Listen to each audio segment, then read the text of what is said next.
കൊൽക്കട്ടയിൽ പോകുന്നവർ കണ്ടിരിക്കേണ്ട കുറച്ച് സ്ഥലങ്ങളാണ് ഞാൻ പറയുന്നത്. ഇതൊക്കെ മസ്റ്റ് വിസിറ്റ് പ്ലേസസ് ആണ്. നിങ്ങളവിടെ പോവുകയാണെങ്കിൽ ഇത് കണ്ടിരിക്കണം. First one saint Paul's cathedral.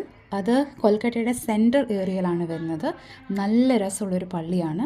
അതിൻ്റെ തൊട്ടടുത്ത് തന്നെ വിക്ടോറിയ മെമ്മോറിയലുണ്ട്. അതിനോട് അടുത്തുള്ള ഗാർഡൻ ഏരിയ, ഹോഴ്സ് റൈഡിങ്, അങ്ങനെ കുറേ എക്സ്പീരിയൻസ് ആ ഏരിയയിൽ തന്നെ നിങ്ങൾക്ക് കിട്ടും.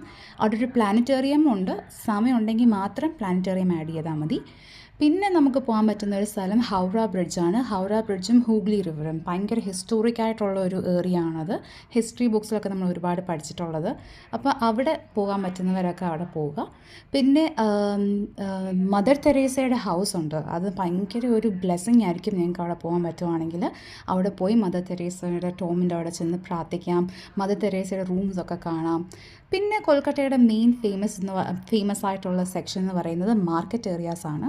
പല ടൈപ്പിൽ ഓഫ് മാർക്കറ്റ്സ് ഉണ്ട്. ഷൂസിന് വേണ്ടിയുള്ള മാർക്കറ്റ്, പിന്നെ പല ടൈപ്പിൽ. അതായത് ഞാൻ റെക്കമെൻഡ് ചെയ്യുവാണെങ്കിൽ ഗാരിയ ഹട്ട് മാർക്കറ്റ് ആയിരിക്കും ഒരുമാതിരി എല്ലാ സാധനങ്ങളും കിട്ടുന്നത്.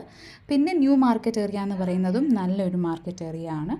പിന്നെ ബറാ ബസാറാണ് അവിടെ ചെല്ലുമ്പോൾ എല്ലാവരും പറയുന്നത്. പക്ഷേ അത് അത്ര ഹൈജീനിക്കാണെന്ന് എനിക്ക് തോന്നുന്നില്ല. പക്ഷേ പോകണം എന്നുള്ളവർക്ക് പോകാൻ കുറച്ച് നല്ല ചീപ്പായിട്ട് കിട്ടും ഐറ്റംസൊക്കെ. അപ്പോൾ ഇത്രയേ ഉള്ളൂ. മെയിനായിട്ട് വിസിറ്റ് ചെയ്യേണ്ടത് ഇതൊക്കെയാണ്.